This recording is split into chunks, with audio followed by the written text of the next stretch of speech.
नमस्कार, जनसारथी न्यूज़ में आपका स्वागत है। आज खास मुलाकात में हम आज आपकी मुलाकात कराने जा रहे हैं ट्रैफिक डीएसपी नरेश अन्नोटिया जी से। अन्नोटिया जी के कुशल ट्रैफिक प्रबंधन से ग्वालियर शहर में यातायात में बहुत बदलाव आया है और लोगों ने इसको काफ़ी सराहा भी है।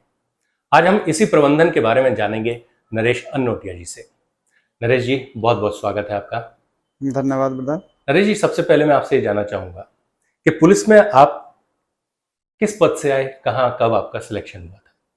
ब्रदर, मैं मूलतः गुना का रहने वाला हूँ। पोस्ट ग्रेजुएशन करने के बाद में जब मैं एलएलबी कर रहा था, फर्स्ट ईयर ही मैंने कर लिया था। उस समय वैकेंसी निकली थी तो 90 में हम लोगों ने एग्ज़ाम दिया था। तो 91 अप्रैल तक उसका रिजल्ट नहीं आया था, 1 साल तक।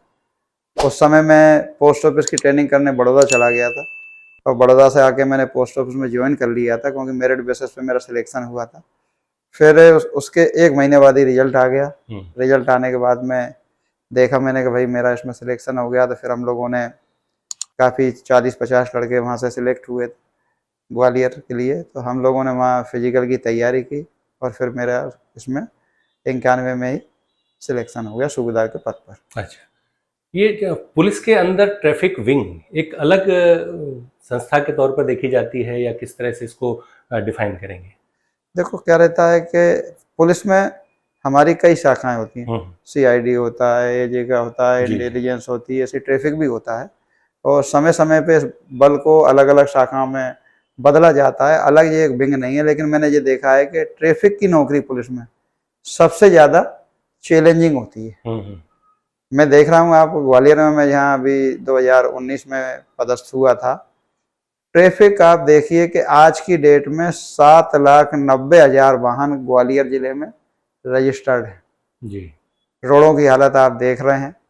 लेकिन बहुत कम बल के साथ ही हमने अपने वरिष्ठ अधिकारी को निर्देश पे ग्वालियर शहर के ट्रैफिक को व्यवस्थित करने की पूरी कोशिश की है और आम जनता का उसमें पर्याप्त सहयोग भी मिला है। लेकिन मैं फिर भी इस बात से संतुष्ट नहीं हूँ कि अपेक्षाकृत कम ही सुधार यहाँ हो रहा है। देखिए, आप मार्केट में कहीं भी निकलेंगे, लोगों ने रोंग साइड चलने का एक चलन बना लिया है। क्या संभव है कि रोंग साइड वाले 100 जगह से चल रहे हैं कि उसको पुलिस ही रोकेगी?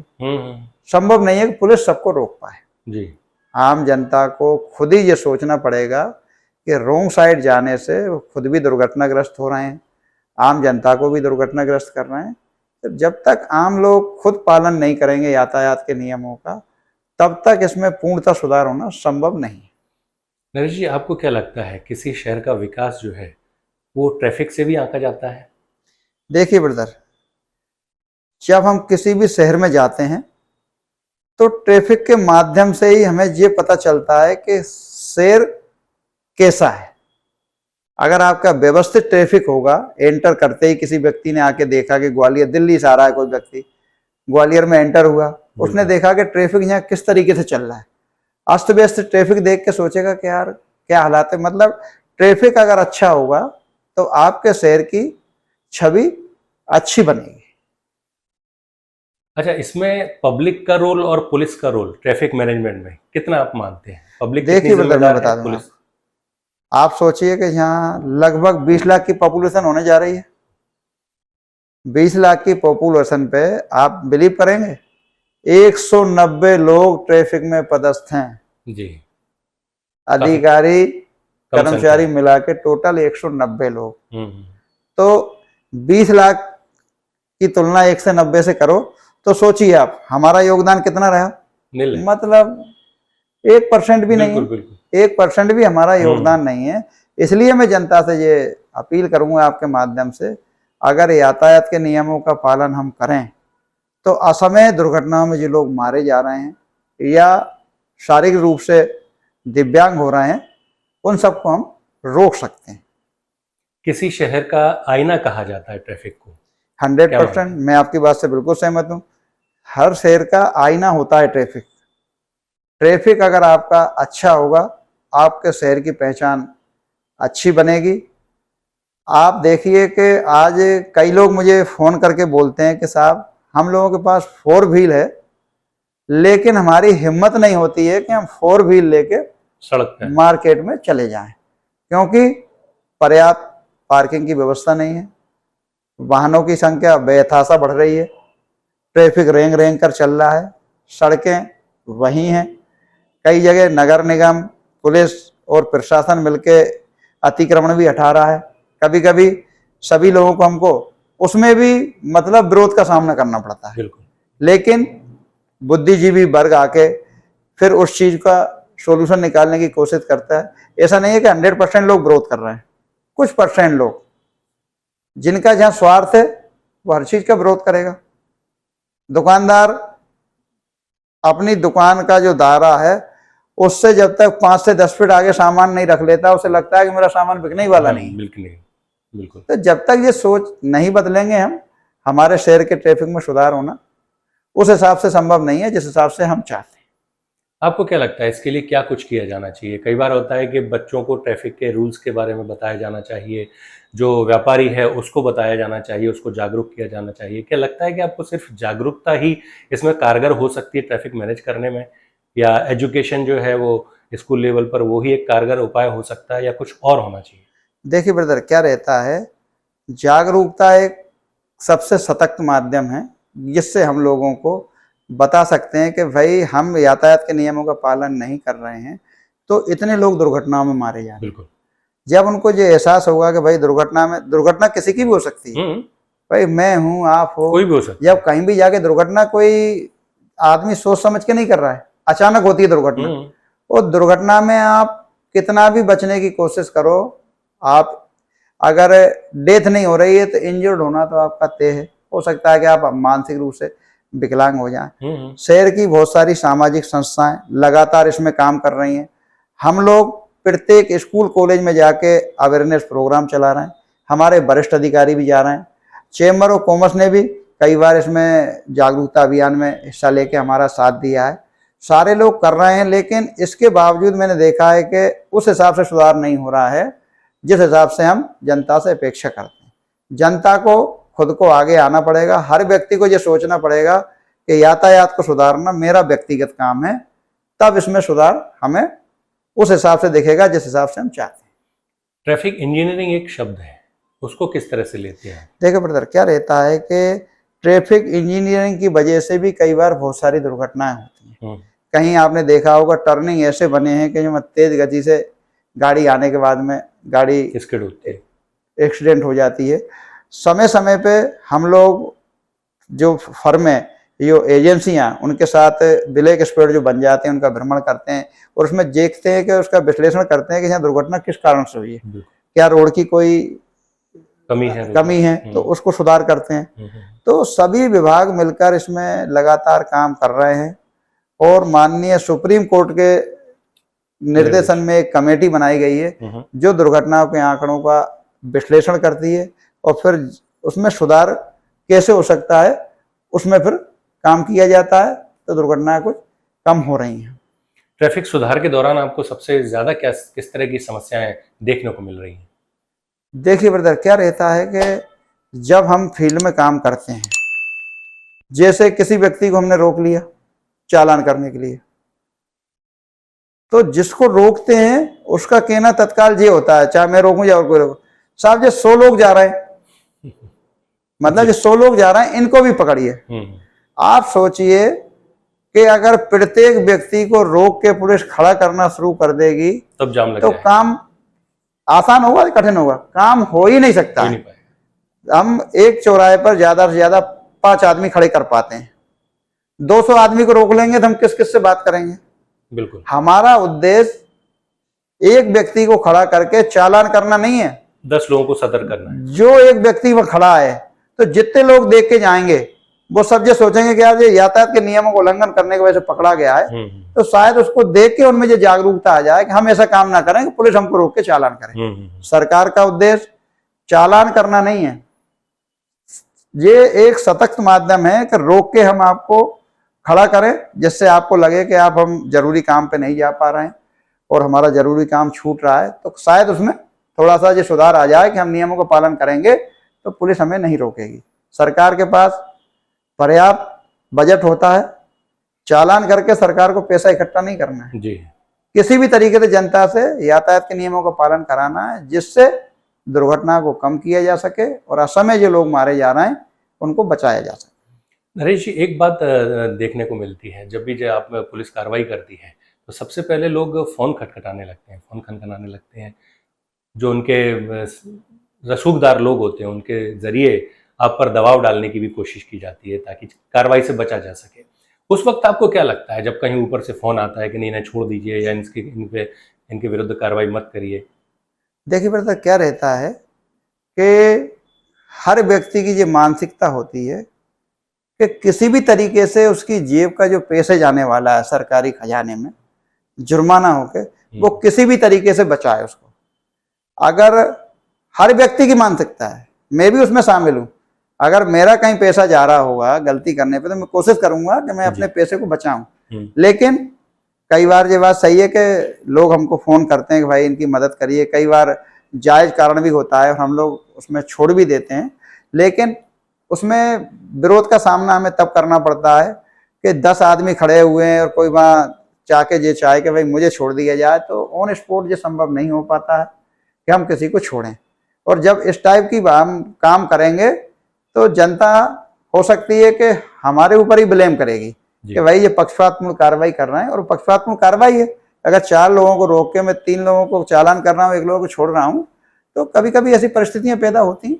ग्वालियर में इसको लेकर आप क्या कहेंगे कि यहाँ राजनीतिक दबाव ज़्यादा देखने को मिला, काफ़ी समय से आप यहाँ पर हैं, किस तरह का आपका अनुभव ग्वालियर में? देखिए ब्रदर, क्या रहता है कि राजनीतिक दबाव तो मैं नहीं कह सकता हूँ, क्योंकि लगातार ट्रैफिक की मीटिंग होती है, सड़क सुरक्षा सप्ताह मनाया जाता है, सड़क सुरक्षा समिति की मीटिंग होती है, इसमें सांसद महोदय हमारे अध्यक्ष होते हैं, मंत्रीगण भी उसमें जाते हैं। मतलब सरकार के माध्यम से ये सारी चीज़ें चलाई जा रही हैं, और ये इसलिए चलाई जा रही हैं कि किसी भी तरीके से दुर्घटनाओं को कम किया जा सके।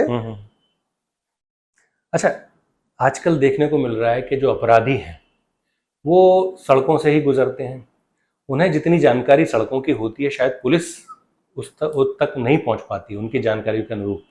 आपको क्या लगता है ट्रैफिक पुलिस का रोल क्या हो सकता है पुलिस अपराधियों को? देखिए ब्रदर, ट्रैफिक पुलिस का रोल इसमें होता है, आपने देखा होगा कि एक 80 लाख रुपए की डकैती मेला ग्राउंड में प्रोफेसर साहब के घर में हुई थी। जब उसमें टीम बनाई गई तो हमारे एसपी साहब, उस समय सांगी साहब थे, उन्होंने कहा अनोटिया तुम भी इसमें शामिल हो। तब मैं फिर वहाँ स्मार्ट सिटी के ऑफिस में जाके बैठा, और कैमरे के माध्यम से हमने ये चीजें देखी कि एक ऑटो वहाँ पहले से सर्च कर रहा था, उसी ऑटो के माध्यम से उस 80 लाख की लूट को हम लोगों ने ट्रेस किया था। और उसी तरीके से 1 करोड़ 20 लाख की जो देखी आपने जहाँ राजीव प्लाजा के बगल में लूट हुई थी, 1 करोड़ 20 लाख की, उसका नंबर भी मैंने वहां बैठ के ट्रेस किया मोटरसाइकिल का। उस नंबर के आधार पे वो लोग चिन्हित हो गए और हमारी पुलिस ने उसको पकड़ा। मतलब ट्रैफिक से ही मतलब नहीं है, हर व्यक्ति अपना काम पूरी ईमानदारी से और मेहनत से जब करता है तो सारी चीजें ट्रेस होती हैं और अपराधी पकड़े जाते हैं, और पुलिस का अपराधियों में जो डर है वो कायम रहता है और हमेशा ऐसा रहेगा। तो इसका मतलब टेक्नोलॉजी के जरिए भी ट्रैफिक में काफी कुछ चेंजेस लाए जा सकते हैं, सुगम बनाया जा सकता है लोगों के लिए काफी। देखो बेटा, टेक्नोलॉजी आज के ज़माने में बहुत ज़रूरी हो गई है। आपने देखा होगा कि शहर के अंदर ITMS के 33 जगह पे सिग्नल लगे हुए हैं। उन सिग्नलों पे हाई क्वालिटी के कैमरे लगाए गए हैं जो आपकी नंबर प्लेट को पढ़ लेता है, नंबर प्लेट को पढ़ के, और आजकल चालान भी हो रहे हैं। आपको मैं बताना चाहता हूं कि 5 करोड़ रुपए के चालान अभी तक ITMS से करके हम 5 करोड़ रुपए सरकार के खजाने में जमा करा चुके हैं, नंबर प्लेट के जरिए। नंबर प्लेट या हेलमेट या ओवर स्पीडिंग और 3 सवारी इस टाइप के जो चालान हो रहे हैं उस पर लोग पैसा जमा कर रहे हैं। लेकिन अभी बीच में एक 33 करोड़ का प्रपोजल बनाया गया था स्मार्ट सिटी की तरफ से, 600 जगह पे कैमरे लगना थे। उसमें ये भी शामिल था कि जो लोग रोंग साइड जा रहे हैं तो उन डायरेक्शन पे कैमरे लगने वाले थे। जब उस डायरेक्शन पे कैमरे लग जाते थे लोगों का रोंग साइड जाना ही बंद हो जाता। लेकिन किसी तरीके से जो भी कारण रहा हो वो मामला स्वीकृत नहीं हो पाया। अगर वो 33 करोड़ के कैमरे और लग जाते तो शायद मैं चाहता कि ग्वालियर का जो क्राइम है, अपराधियों को पकड़ने में बहुत ही कारगर साबित होता, और जो यातायात का जो उल्लंघन कर रहे हैं लोग, इसमें बहुत ज्यादा सुधार देखने को मिलता। हो सकता है आगे जाके वो पड़ा हुआ है प्रोजेक्ट स्वीकृत हो जाएगा तो बहुत सुधार होगा। अच्छा नरेश जी, एक बात देखने को मिलती है, जब कोई किसी भी शहर में वीवीआईपी आता है उस दौरान लोग बहुत परेशान रहते हैं, उनकी शिकायत रहती है कि उनको झुंझलाहट भी रहती है कि वीवीआईपी जो है उनको शहर में प्रवेश नहीं देना चाहिए। उस वक्त आपकी जिम्मेदारियां कितनी बढ़ जाती हैं, किस तरह से आप मैनेज कर पाते हैं? देखिए ब्रदर, हमारे वरिष्ठ अधिकारियों का भी और जो हमारे जनप्रतिनिधि जो आते हैं उनका भी पहले से ये निर्देश रहता है कि आम जनता को परेशानी ना हो, कम से कम परेशानी हो। लेकिन जब वीआईपी की सुरक्षा का जब मामला रहता है, वीआईपी कोई अलग से नहीं होते, आप और हमारे बीच में रहते हैं, सरकार के कुछ मापदंड हैं, उसके अनुसार उनकी सुरक्षा करना पुलिस का दायित्व होता है।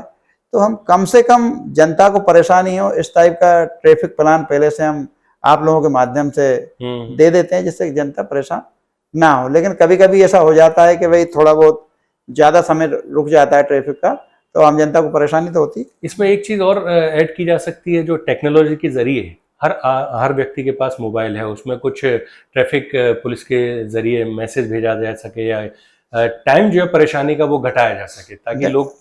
देखो ये क्या है कि बीच में आपने देखा होगा कि स्मार्ट सिटी ने और नगर निगम ने वो अपनी जो डिस्प्ले लगाए थे, उस पे भी इसकी सूचना देने का आगे जाके मतलब प्रयास हम लोग करेंगे कि जिससे आम जनता को ये पता चल जाए कि भाई पड़ाव चौराहे पे अगर वो खड़ा है तो पड़ाव चौराहे पे उसको ये दिख जाए कि भाई मुरार की तरफ जाऊंगा तो जाम में फंस जाऊंगा, मैं दूसरी साइड से चला जाऊँ। इस टाइप का प्रयास हम लोग कर रहे हैं। अच्छा, एक बात देखने को मिलती है, बच्चे जो हैं वो ट्रैफिक को लेकर उतने अवेयर नजर नहीं आते। आज भी छोटे छोटे बच्चे जो हैं जिनकी उम्र नहीं है गाड़ियां चलाने की, वो बाइक लेके घूम रहे हैं, चला रहे हैं। इसको लेकर क्या कहना चाहिए आपको? पुलिस को स्ट्रिक्ट होना ज्यादा जरूरी है या एजुकेशन के जरिए इसमें बदलाव लाया जा सकता है? क्या कुछ किया जाने की जरूरत? देखिए ब्रदर, बच्चों के बारे में जो आपने बात की है, बच्चों को मैं सिर्फ 5% जिम्मेदार मानता हूँ कि वो यातायात के नियमों का उल्लंघन कर रहे हैं। उनके पेरेंट्स को 95% जिम्मेदार मानता हूँ। आप बताइए कि आपके घर से बच्चा गाड़ी लेके जा रहा है, आपको मालूम नहीं है कि आपके बच्चे पे लाइसेंस नहीं है जी, आपका बच्चा चलाने में भी सक्षम नहीं है, दुर्घटनाग्रस्त हो सकता है। बिल्कुल। हम दूसरे की क्यों सोचें भाई, अपने बच्चे की सोचिए कि अगर हमारा बच्चा दुर्घटनाग्रस्त हो गया। इंदौर की एक स्लाइड हमने सारे स्कूलों में चलवाई थी। बच्चा स्कूल से घर वापस आया था, घर वापस आने के बाद उसने देखा कि घर पे कोई नहीं था और एक्टिवा में चाबी लगी हुई थी। चाबी लगी हुई थी, उसने आनंद फानन में खुश होकर कोई नहीं है घर पे, आनंद फानन में अपनी एक्टिवा उठाई, एक्टिवा उठा के और तत्काल चल दिया घूमने के लिए। और फिर वहां से वापस लौटा। वो फिर वापस लौटा तो उसे लग रहा था पिताजी या माताजी आ जाएंगे, उससे पहले मैं अपनी गाड़ी रख दूं। तो उसने 300 मीटर सही साइड पे ना जाके रॉन्ग साइड पे गाड़ी लेके निकल चला गया वो, और रॉन्ग साइड पे जाके उसका एक्सीडेंट हो गया। और मतलब भारी दुखद था वो, और उस बच्चे की फिर डेथ हो गई थी। उसकी एक फिल्म इंदौर पुलिस ने बनाई थी, जिसको हमने सारे स्कूलों में यहाँ दिखाया है, जिससे कि पेरेंट्स अवेयर हों, बच्चे नहीं, पेरेंट्स अवेयर हों। आज आप तो इसकी बात कर रहे हैं, आप देखिए कि अभी की घटना है, ज्यादा दिन नहीं हुए हैं जी, घर पे बच्चा राइफल साफ कर रहा था। अभी की घटना, बिल्कुल साफ करते में ट्रैक्टर दब गया, गोली लग गई, खत्म हो गया। मतलब तो ये लापरवाही बच्चों की नहीं है, पेरेंट्स की लापरवाही है। ये तो पेरेंट्स को देखना है। जी नरेश जी, एक बात और आपसे पूछना चाहूंगा। शहर में कई बार ट्रैफिक का उल्लंघन करते हुए बड़ी गाड़ियां भी देखी जाती हैं। बसेस जो हैं वो उनकी जहां नो एंट्री है, बावजूद उसके वो नो एंट्री जोन में चली जाती हैं, जो कि हमेशा एक्सीडेंट का कारण बनती है। क्या कारण है कि जो पुलिस इस तरफ ध्यान नहीं दे पाती, या कहीं प्रेशर बना हुआ है जो ट्रैफिक को मिसलीड किया जा रहा है, उसको मैनेज नहीं हो पा रहा है? वो क्या कारण देखते हैं इसके पीछे? देखिए ब्रदर, क्या है कि 2019 में ही ये प्लान हम लोगों ने बना के यातायात समिति में पास करा दिया था कि जो हमारे बिल्कुल सघन बाजार हैं उनमें बड़ी बसें नहीं आएंगी, 22 सीटर और 32 सीटर बसें ही चलेंगी, जिसमें खास तौर से अपना पूरा लश्कर शामिल था, बिल्कुल बिल्कुल। लेकिन उस पर इम्प्लीमेंट नहीं हो रहा है। आपने कहा कि भाई ये बड़ी बड़ी बसें जाकर उल्लंघन कर देती हैं, चालान करना उद्देश्य नहीं है। एक मैं उदाहरण देता हूँ, गश्त के ताजी बस जा रही है, अब वो बस उसने उल्लंघन कर दिया।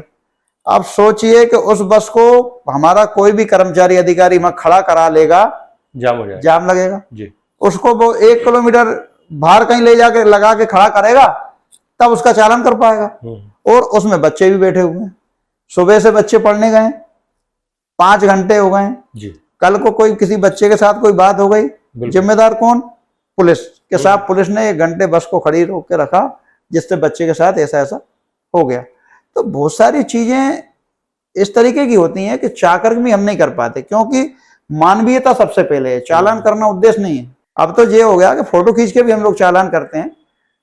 आप कह रहे हैं चाह कर भी आप उसको नहीं कर पाते हैं, तो ऐसा क्या कारण है जिसके चलते ये जो उल्लंघन करने वाले लोग हैं, ये कोई 1 दिन की या 2 दिन 10 दिन की घटना नहीं है, तो आमतौर पर देखने को मिल ही रहा है। आप रोज निकल जाइए सड़कों पे, आपको तो अच्छा अनुभव है, एक ना एक गाड़ी आपको ट्रैफिक जाम करते हुए दिख जाएगी, नो एंट्री में गाड़ी दिख जाएगी, लेकिन उसको न रोक पाने की जो पुलिस की मजबूरी कहें या कोई दबाव, क्या कारण है? देखो, दबाव नहीं कह सकते भाई, मैंने कहा ना कि भाई सराफे में से एक गाड़ी जा रही है, नहीं वो वहां तक पहुंच कैसे जाती है? उल्लंघन नहीं, देखिए जगह जगह तमाम ट्रैफिक कर्मी मौजूद हैं, उसके बावजूद भी गाड़ी अगर मैंने फिर कहा भाई आपसे कि 190 लोग हैं हमारे पास टोटल जी, है ना। एक गाड़ी के पीछे अगर हम एक आदमी लगा देंगे, एक पॉइंट पर खड़ा है आदमी चौराहे पर, एक गाड़ी उसने पकड़ ली तो उसका पॉइंट छूट गया। जैसे ही पॉइंट छोड़ेगा तो उस गाड़ी को पकड़ने के चक्कर में वहां भी जाम लगने वाला है जी। तो उसके पीछे और भी बसें आने वाली हैं। मतलब हमारा 1 बजे से लेके 3 बजे तक का टाइम ऐसा रहता है कि हमने चालानी कार्रवाई हम करेंगे ही नहीं।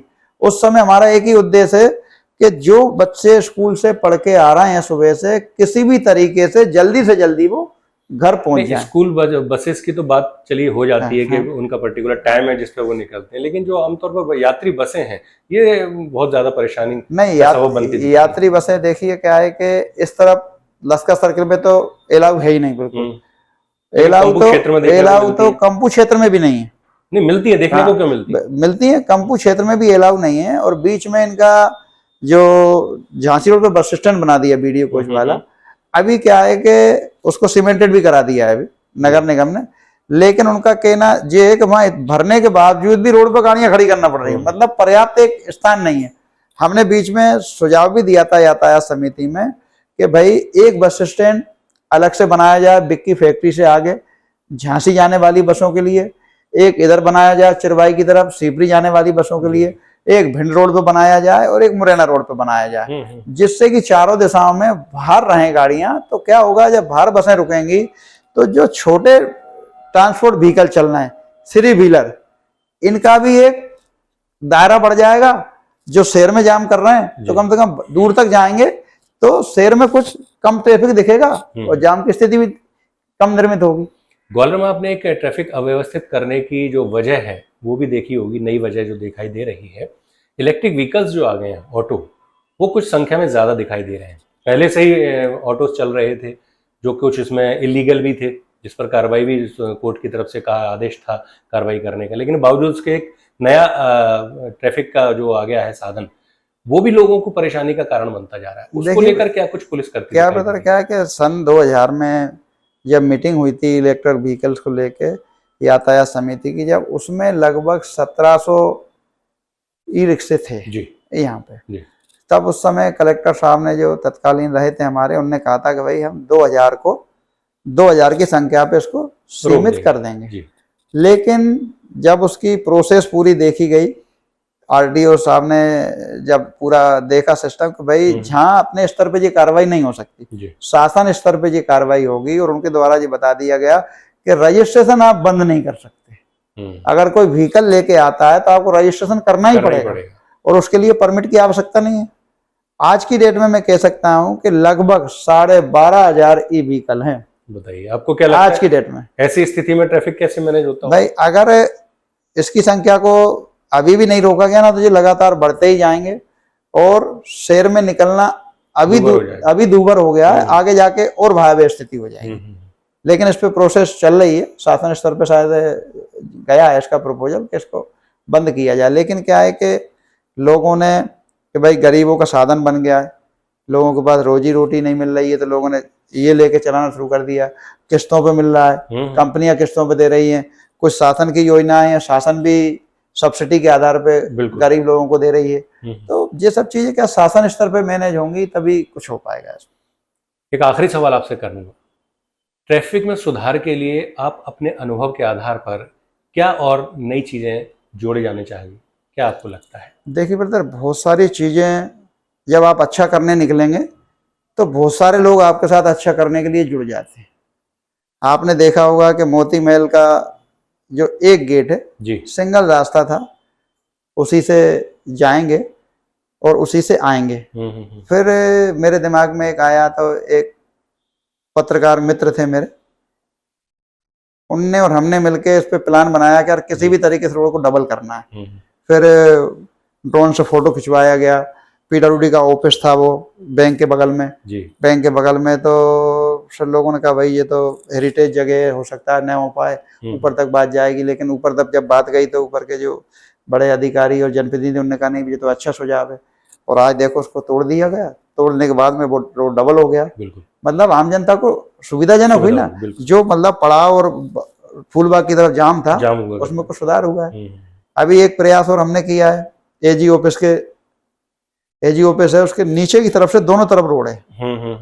आरोग्यशाला वाला रोड चालू है, लेकिन एक तरफ का जो रोड है वो डीआरडीओ के बगल से वो बना हुआ है, लेकिन वहाँ काफी कंडम वाहन नगर निगम के रखे हुए। नगर निगम कमिश्नर साहब ने, डीएम साहब ने और हमारे संभाग आईजी साहब ने, सबने उसका मौके का निरीक्षण कर लिया। जल्दी से जल्दी वो रोड चालू होगा तो आम जनता को और सुविधा मिलेगी।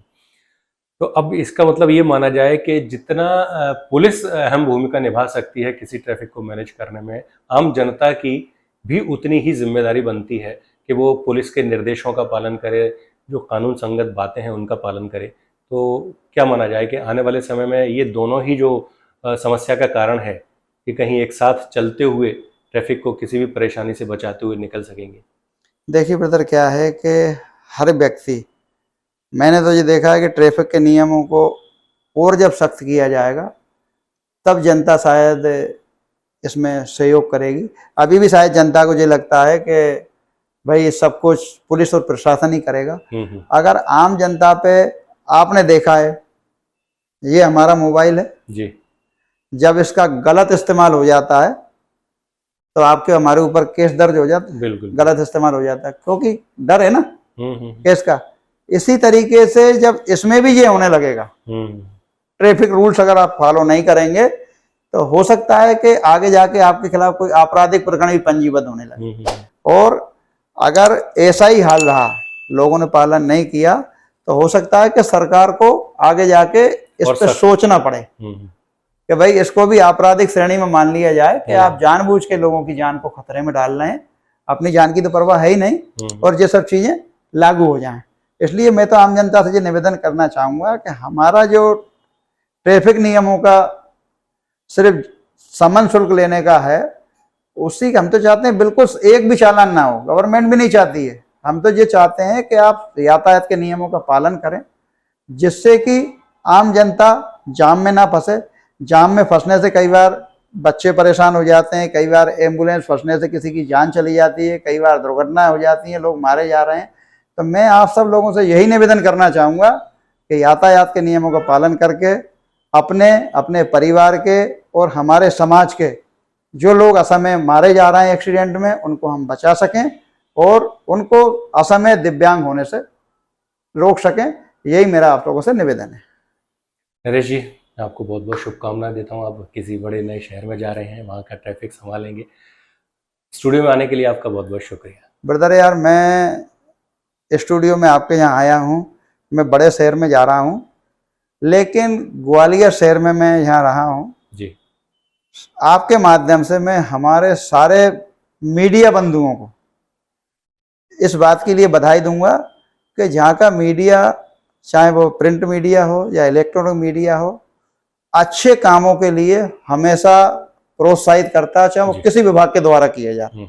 और मैं देख रहा हूँ कि ट्रैफिक के लिए तो यहाँ का मीडिया इतना सहयोगात्मक रवैया रखता है कि कई वरिष्ठ अधिकारी ने मुझे कहा कि भाई और कहीं ऐसा इतना ज़्यादा देखने को हमें नहीं मिलता।